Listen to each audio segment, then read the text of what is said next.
Thank you for joining Entrepreneurs in Montgomery. I'm your host, Acacia Robinson, and I have here with me Eric Knox of Knox Productions. Yes, thank you for joining us.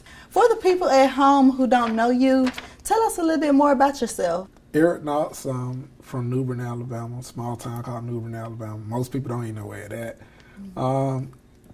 Yeah, I'm from New Bern. Probably got like maybe 4,000 people in the county whole. But from New Bern, I went to Wallace in Selma, got an electrical degree, then came to Alabama State, got a radio and TV production degree, and it kind of like took off from there. Interned at WSFA, then they hired me, and then I've been at WSFA for like 3 years now, and in the process of that, I kind of started my own production company while working at WSFA. Let's start with something fun. If you had to describe yourself using one word, what would it be? I would say I'm funny. I think I got a couple of jokes in me. I like to make people laugh, and it's real funny. My wife don't think the joke funny, but I think they funny, and I would say I'm funny. Please share a bit about what it is that you do. Mostly I do videos. Video is my main focus. I started off in photography, trying to do photography, but kind of quickly found out that wasn't the way I wanted to go. It just it's real. The whole field competitive, whether it's video, pictures, all of it competitive. But I just found my most effective way of getting my product out is video. I just shoot most of the videos, and that's what I love to do. What were you doing before you started your own business?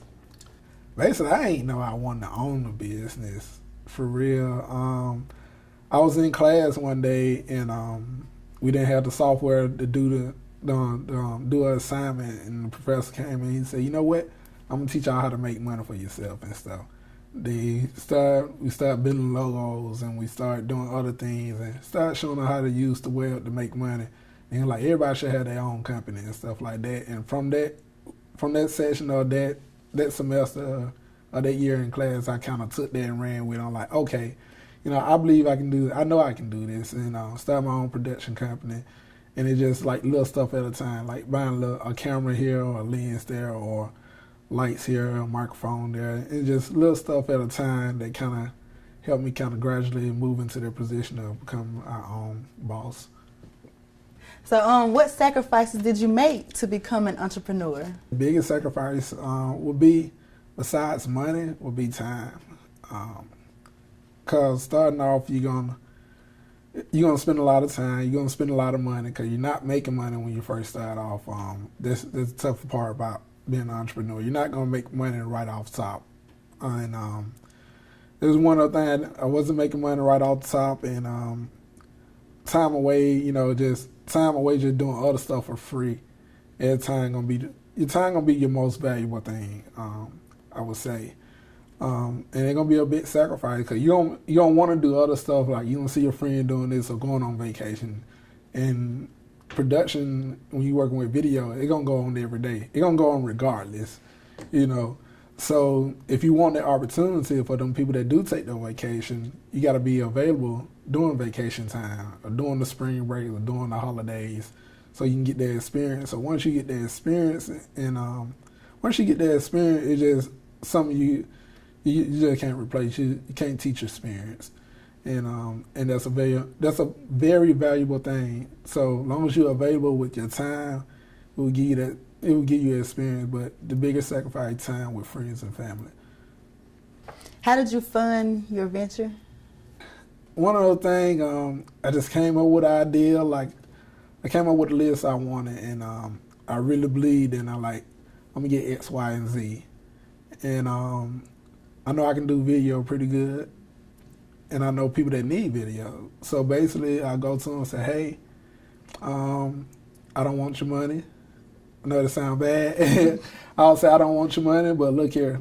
I got a list of equipment. You got the money. I don't. You need video. I can do it. So why not buy this equipment for me and let me shoot this video for you?"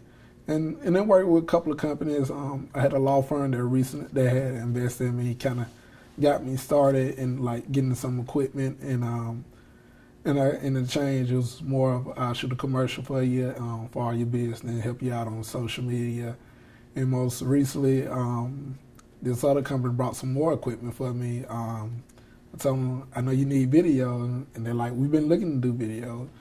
And so we kind of trade out. They brought me some equipment, and I shot their videos for them to pay all the equipment. And it's just one of those things, like, you gotta be very creative and trying to fund this unless you know somebody that got money or somebody that's willing to invest. You gotta be real creative when trying to find a way to fund it, because you don't want to take out a loan, because then you have to pay it back every month. So you got to find somebody that's willing to give you that money straight up and help you out.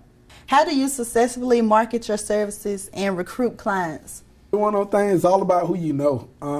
Like I was saying, same thing with the people that needed videos and I needed equipment. We made that trade. Once we made that trade, now everybody that see their video, all their clients see their video, the question is going to be asked, who shot your video? And they're like, oh, Knox Production or Eric Knox. And that thing, you know, if they're a loyal customer to them, 9 times out of 10, they're going to call me, they need video, and say, hey, I know such and such use you. How much will you charge me to do a video? And there you go again. I charge them, I get the money, or I either can get the money or get the equipment. But this time, most like I'm going after the money, because I just gave up some free video to get some equipment, and I can live all that equipment for a little while, but now I need the money. And so they call, and I give them a price, and I get the video done and get paid then. But it's just one of those steady things about who you know and stuff. Describe your typical day. At first, I really didn't get it. Like being an entrepreneur, I really didn't get it. I was sleeping. I'll normally get up around like 8, 9 o'clock and do what I want to do. By the time I get through doing what I want to do and taking care of my family needs and all that, the day was gone. So I'm like, how can I make this work for me? So basically, my typical day is I would start off 4 o'clock in the morning. That's real early. I know most people are like, man, I'll still asleep, but 4 o'clock in the morning, it give me more time in the day. I always start off in the morning with a devotion, prayer and read scriptures and stuff like that. Then I move on to taking care of whatever my family needs taking care of, whether it's getting the clothes ready or whatever, cleaning the house. I take care of all that between the 4 and the 6, between the 4 and the 7 o'clock in the morning type deal. And once I get everybody to school and to work, then I have the rest of the day to myself. And now from that point on, from 10 to 5, I got all that time to myself. And they're equivalent to having, working a day job, 9 to 5, minus the lunch break. So it's just more at home. So, and that's kind of how I get things done. That's my typical day. And one of those things that I'll sit at the computer. Some days I get something done. Some days I don't get nothing done. Like, it just work for me, and working in video, that's how it is. You can get some done some days you can't. Video just won't turn out right. What I had in my mind won't turn out the way I wanted to turn out on the computer. So I just sit there, or I had to get up and walk away from the computer for the rest of the day and just say, hey, that's it, I'm not editing no more. I'll come back to it tomorrow. That's how frustrated I get sometimes with videos, and that's my typical day. Who has been your greatest influence in your business? I would say everybody I meet that's in the media industry. Cause every time you meet somebody in the media industry, they got a very unique story, and everybody has a story. This one guy I met, he had like 33 years of experience. He did 4 inaugurations. He worked for ABC, CBS, ESPN, shot a couple of films.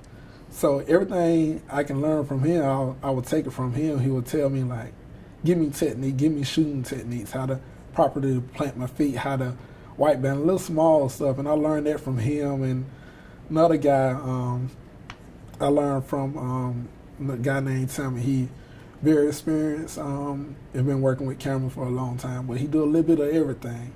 So I kind of learned from him how to do like the web or the videos and the digital part, and I kind of learned from him. So everybody I meet, they got some kind of story on how they get their job done, how they run their business, and I just kind of take all that and fit it into the way I want my business to run, or fit it to shape it to fit my style. And I think that with anything in life, just like with the iPhones and Samsung, both of them got the same idea, but they took the ideas and shaped it into what they wanted to be. And that's what that's what you kind of got to do in this business. Take the ideas of others, not take them, but kind of be inspired by what they do and shape it and make it fit your style. And that's who really that's where I get my influence from. What were some of the biggest lessons that have shaped the way that you work? Say, time, man. I didn't know how valuable time was. Like I told you before, like I used to wake up at 9 or whatever and just say it wasn't enough time in the day. But really, I went up in time enough to make more time.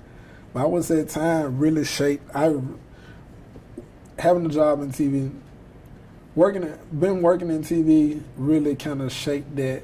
Kind of gave me an understanding of time, how important a minute or two could be, how important showing up to an event or being at a place, 15 minutes early opposed to 15 minutes late.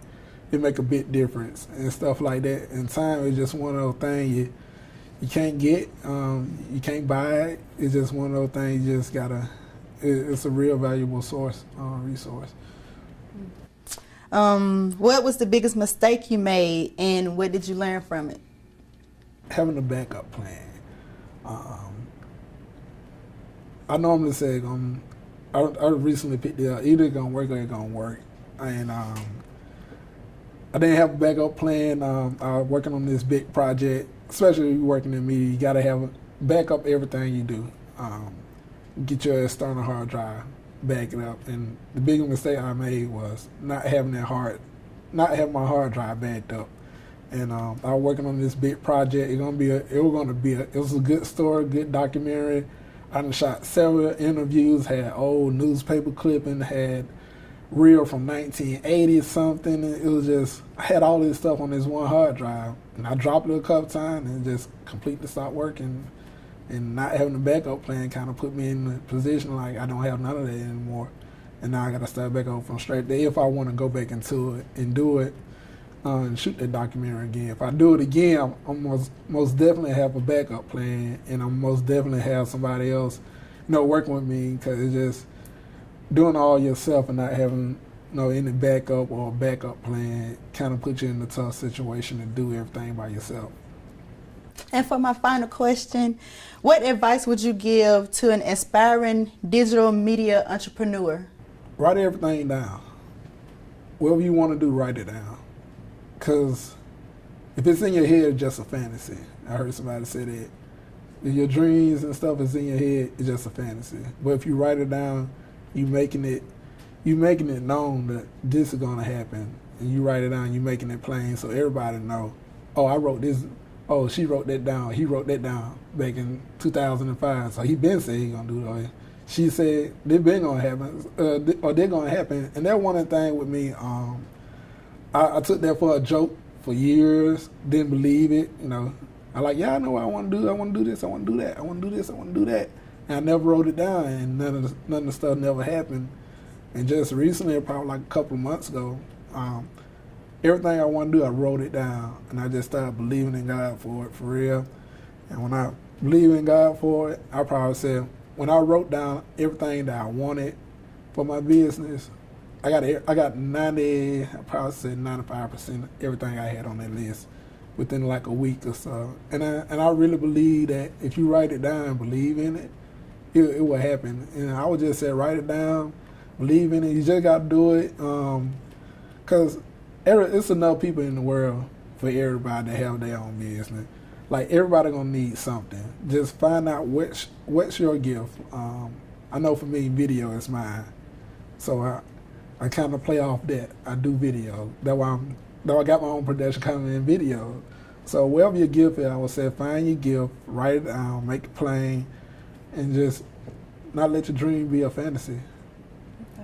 Thank you, Eric Knox. Thank you for watching Entrepreneurs in Montgomery. Again, I'm your host, Acacia Robinson.